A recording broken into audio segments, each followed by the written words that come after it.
ಯಾರೇ ತಪ್ಪು ಮಾಡಿದ್ರು ಅದು ತಪ್ಪು ಅಂತಕ್ಕಂಥದ್ದು ಹೇಳೋನು ನಾನು. ಜಾತಿಯ ಹೆಸರನ್ನ ಇಟ್ಕೊಂಡು ಈಗ ಇವರೇನು ಸಾಮಾಜಿಕ ನ್ಯಾಯ, ಜಾತ್ಯತೀತ ಇದೆಲ್ಲವನ್ನು ಹೇಳ್ತಾರೆ. ಜಾಯಮಾನದಲ್ಲೇ ಬಂದಿರೋದು ಅದು. ನಾನು ನನ್ನ ಪಕ್ಷದಲ್ಲಿದ್ದಾಗಲೂ ನೋಡಿದ್ದೀನಿ. ಅವರಿಗೆ ವೈಯಕ್ತಿಕವಾದಂಥ ಕುರ್ಚಿ ಮುಖ್ಯ. ನಮ್ಮ ಒಂದು ಆಡಳಿತದಲ್ಲಿ ಕಮಿಷನ್ ನಡೀತಾ ಇತ್ತು ಅಂತಕ್ಕಂಥದ್ದನ್ನು ಇವತ್ತವರೆಗೆ ಯಾರೂ ಹೇಳಲಿಲ್ಲ. ಶಿವಾಜಿ ಮಹಾರಾಜರ ಮೆರವಣಿಗೆ ಸಂದರ್ಭದಲ್ಲಿ ಕಲ್ಲು ತೂರಾಟ ಆಗಿರುವಂಥ ವಿಚಾರ ಇತ್ತೀಚೆಗೆ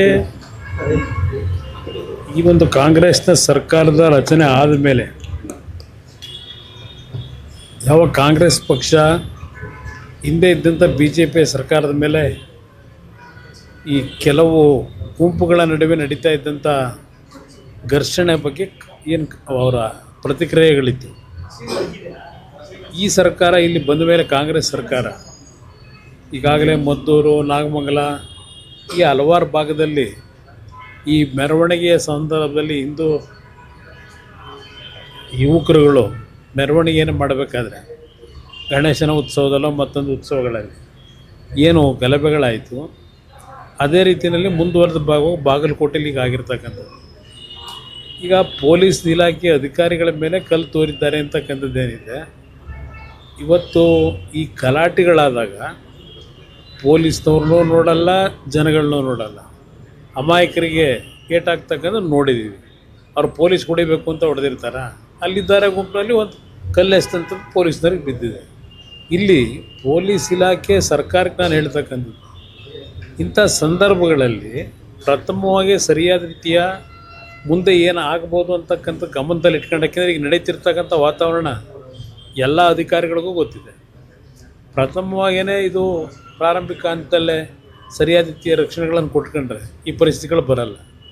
ನಾನು ಮೊದಲಿಂದಲೂ ಇಂಥ ಒಂದು ಪ್ರಕರಣಗಳಿಗೆ ವಿರೋಧಿ. ನಾನು ಯಾರೇ ತಪ್ಪು ಮಾಡಿದ್ರು ಅದು ತಪ್ಪು ಅಂತಕ್ಕಂಥದ್ದು ಹೇಳೋನು ನಾನು. ಆ ಹಿನ್ನೆಲೆಯಲ್ಲಿ ಸರ್ಕಾರಕ್ಕೆ ಈ ರೀತಿಯ ಒಂದು ವಾತಾವರಣ ಮುಂದುವರಿಸ್ತಕ್ಕಂಥದ್ದನ್ನು ನೀವು ಮೌನವಾಗಿ ಇದಕ್ಕೆ ಸಹಮತ ಕೊಟ್ಟರೆ ಮುಂದಿನ ದಿನಗಳು ಈ ರಾಜ್ಯದಲ್ಲಿ ಯಾವ ಪರಿಸ್ಥಿತಿಗಳು ನಿರ್ಮಾಣ ಆಗ್ಬೋದು ಅಂತಕ್ಕಂಥದ್ದನ್ನು ಅವ್ರು ಅರ್ಥ ಮಾಡ್ಕೊಳ್ಳೋದು ಒಳ್ಳೆಯದು. ಸಿದ್ದರಾಮಯ್ಯನವರು ಒಂದು ಟ್ವೀಟ್ ಮಾಡ್ತಾರೆ ಸರ್, ಸಾಮಾಜಿಕ ನ್ಯಾಯ ದಿನಾಚರಣೆ ಹಿನ್ನೆಲೆಯಲ್ಲಿ ನನ್ನನ್ನು ರಾಜಕೀಯವಾಗಿ ತುಂಬಾ ಮುಗಿಸೋದಕ್ಕೆ ಪ್ರಯತ್ನ ಪಟ್ಟರು, ಅವೆಲ್ಲವನ್ನ ಮೆಟ್ಟಿನಿಂದ ನಾನು ಈ ಹಂತಕ್ಕೆ ಬಂದಿದ್ದೀನಿ. ಸಂದೇಶ ಕೊಟ್ಟರು ಅವರು ಕಾಂಗ್ರೆಸ್ನವ್ರು ಕೊಟ್ಟಿದ್ದಾರೋ ಇಲ್ಲ ಕಾಂಗ್ರೆಸ್ನಾಗ ಇರ್ತಕ್ಕಂಥ ಪ್ರಮುಖರು ಏನಿದ್ದಾರೆ ಅವರ ಮುಖ್ಯಮಂತ್ರಿ ಸ್ಥಾನ ತೆಗಿಬೇಕು ಅಂತೇಳಿ ಅವ್ರ ಮೇಲೆ ಕೊಟ್ಟಿದ್ದಾರೋ ಗೊತ್ತಿಲ್ಲ.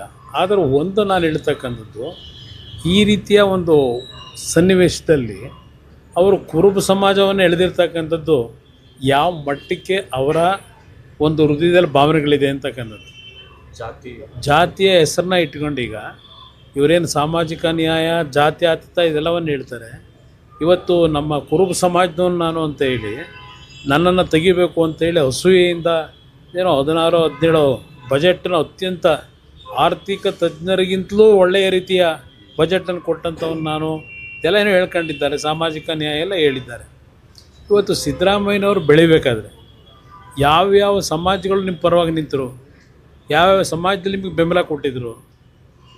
ನನ್ನ ಅಭಿಪ್ರಾಯದಲ್ಲಿ ಬರೀ ಕುರುಬ ಸಮಾಜದವ್ರಿಗೆ ಮಾತ್ರ ಇವ್ರಿಗೆ ಬೆಂಬಲ ಕೊಟ್ಟು ಮಟ್ಟಿಗೆ ಬೆಳೆಸಿದ್ದಾರೆ ಅನ್ನೋದನ್ನು ನಾನಂತೂ ಒಪ್ಲಿಕ್ಕೆ ತಯಾರಾಗಿಲ್ಲ. ಎಲ್ಲ ಸಮಾಜಗಳಲ್ಲೂ ಅವರಿಗೆ ಶಕ್ತಿ ತುಂಬತಕ್ಕಂಥ ಕೆಲಸ ಚಾಮುಂಡೇಶ್ವರಿ ಕ್ಷೇತ್ರದಲ್ಲೇ ನಡೆದಿದೆ. ಇವತ್ತು ಜಾತಿಯ ಹೆಸರನ್ನ ಸಂಕುಚಿತ ಮನೋಭಾವದಲ್ಲಿ ಇವರು ಸಾಮಾಜಿಕ ನ್ಯಾಯವನ್ನು ಇವತ್ತು ಜಾರಿಗೆ ತರ್ತಕ್ಕಂಥದ್ದು, ಅದರ ಜೊತೆಗೆ ಇವತ್ತು ಎಲ್ಲ ಸಮಾಜಗಳ ಬಗ್ಗೆ ಅವರು ಚರ್ಚೆಯನ್ನು ಮಾಡ್ತಾ ಇವರು ನಮ್ಮ ಕನಕದಾಸರು, ನಾರಾಯಣ ಗುರುಗಳು, ಅಂಬೇಡ್ಕರ್ ಅವರು, ಬಸವಣ್ಣನವರು ಎಲ್ಲರ ಹೆಸರನ್ನ ಏನು ಉಚ್ಚಾರ ಮಾಡಿದ್ದಾರೆ. ಇವತ್ತು ಇದೆಲ್ಲವನ್ನು ಅವರು ಈಗೇನು ಜ್ಞಾನೋದಯ ಆಗಿದೆ ಅವರಿಗೆ. ಈ ರೀತಿಯ ಒಂದು ಹೇಳಿಕೆಗಳನ್ನು ಕೊಡ್ತಕ್ಕಂಥದ್ದು ಅಷ್ಟೇ ಅಲ್ಲ, ಕೆಲವು ಮಾಧ್ಯಮದಲ್ಲಿ ಬಹುಶಃ ಅವರೇ ಆರ್ಟಿಕಲ್ಗಳನ್ನು ಬರೆದುಬಿಟ್ಟಿದ್ದಾರೆ, ನಾನು ಗಮನಿಸಿದ್ದೇನೆ. ಅದರಿಂದ ಈ ರೀತಿಯ ಅವರ ನಡವಳಿಕೆ ಬಹುಶಃ ಅವ್ರನ್ನ ಬೆಳೆಸಿದಂಥವರು ಸಹ ನಿರೀಕ್ಷೆ ಮಾಡಿರಲಿಲ್ಲ. ಇವತ್ತಿನ ಸಂದೇಶನ ಸರ್ ಇದು ಯಾರೋ ಟ್ರೈ ಮಾಡ್ತಿದಾರಲ್ಲ ಅವರಿಗೆ ಬಹುಶಃ ಅದು ಅವರ ಜಾಯಮಾನದಲ್ಲೇ ಬಂದಿರೋದು. ಅದು ನಾನು ನನ್ನ ಪಕ್ಷದಲ್ಲಿದ್ದಾಗಲೂ ನೋಡಿದ್ದೀನಿ. ಅವರು ರಾಜ್ಯದ ಜನತೆಯ ವಿಷಯದಲ್ಲಾಗಲಿ ಇಲ್ಲ ಅವರ ಅಹಿಂದ ಹೇಳ್ತಾರಲ್ಲ ಪದೇ ಪದೇ, ಆ ಒಂದು ಅಹಿಂದ ಸಮಾಜದ ಜನಗಳಿಗಾಗಲಿ ನಾನು ಕೆಲಸ ಮಾಡಲಿಕ್ಕೆ ಅಧಿಕಾರ ಬೇಕು ಅಂತ ಬಂದವರಲ್ಲ. ಅವರಿಗೆ ವೈಯಕ್ತಿಕವಾದಂಥ ಕುರ್ಚಿ ಮುಖ್ಯ. ಅವರ ಕುರ್ಚಿ ಹಿಡಿಲಿಕ್ಕೋಸ್ಕರಲೇ ಏನು ನಮ್ಮಲ್ಲೇ ಇದ್ದಾಗ ಕೆಲವು ಪಕ್ಷದ ವಿರೋಧಿ ಚಟುವಟಿಕೆ ಮಾಡಿದ್ರು. ಆ ಹಿನ್ನೆಲೆಯಲ್ಲಿ ಅವತ್ತು ನಾವೇನು ತೆಗೆದುಕೊಂಡಂಥ ನಿರ್ಧಾರ ಏನಿದೆ, ಕಾಂಗ್ರೆಸ್ ಪಕ್ಷ ಅವರಿಗೆ ಏನೋ ಒಂದು ಆಶ್ರಯ ಕೊಡೋದು, ಆ ಪಕ್ಷಕ್ಕೆ ಹೋಗಿ ಆಶ್ರಯ ಪಡೋದು. ಇವತ್ತು ಆ ಪಕ್ಷವನ್ನೇ ಆವರಿಸ್ಕೊಂಡು ಆ ಪಕ್ಷದಲ್ಲಿದ್ದಂಥ ಹಳೆಯ ಪ್ರಮುಖರೇನಿದ್ದಾರೆ ಅವ್ರನ್ನೆಲ್ಲ ಮೂಲೆ ಗುಂಪು ಮಾಡಿ ಇವತ್ತು ಕಾಂಗ್ರೆಸ್ನ ಹಿಡಿತ, ನಾನಿದ್ದರೆ ಕಾಂಗ್ರೆಸ್ಸು, ನಾನಿಲ್ಲ ಅಂದರೆ ಕಾಂಗ್ರೆಸ್ ಇಲ್ಲ ಅಂತಕ್ಕಂಥ ವಾತಾವರಣ ನಿರ್ಮಾಣ ಮಾಡ್ತಕ್ಕಂಥದ್ದೇನಿದೆ, ಇಲ್ಲಿ ಈ ವಾತಾವರಣ ನಿರ್ಮಾಣ ಮಾಡ್ತಕ್ಕಂಥದ್ರ ಮುಖಾಂತರ ಅವರು ಈ ಜಾಗ ಬಿಡ್ಲಿಕ್ಕೆ ನಾನು ತಯಾರಾಗಿಲ್ಲ ಅನ್ನೋದಕ್ಕೋಸ್ಕರ ಇವತ್ತು ಈ ರೀತಿಯ ಹೊಸ ಅಸ್ತ್ರವನ್ನು ಪ್ರಯೋಗ ಮಾಡ್ಲಿಕ್ಕೆ ಪ್ರಯತ್ನ ಬಿಜೆಪಿ ಜೆಡಿಎಸ್ ಸಮನ್ವಯ ಸಭೆ ಮಾಡ್ತೀರಾ? ಇಲ್ಲ, ಅವರು ಮಾಡಬೇಕು ಅಂತಕ್ಕಂಥದ್ದು ಇತ್ತೀಚೆಗೆ ಅವರ ಕಾರ್ಯಕಾರಿಣಿ ಸಮಿತಿಯಲ್ಲಿ ತೀರ್ಮಾನ ಮಾಡಿದ್ದಾರೆ. ಆ ಗೊಂದಲಗಳನ್ನು ಸರಿಪಡಿಸ್ತಕ್ಕಂಥ ನಿಟ್ಟಿನಲ್ಲಿ ಮೊದಲಿಂದಲೂ ನಾನು ಹೇಳಿದ್ದೇನೆ, ಒಂದು ಸರಿಯಾದ ರೀತಿಯ ಸಮನ್ವಯ ಸಮಿತಿ ಆಗಬೇಕು ಅಂತ ಹೇಳಿ.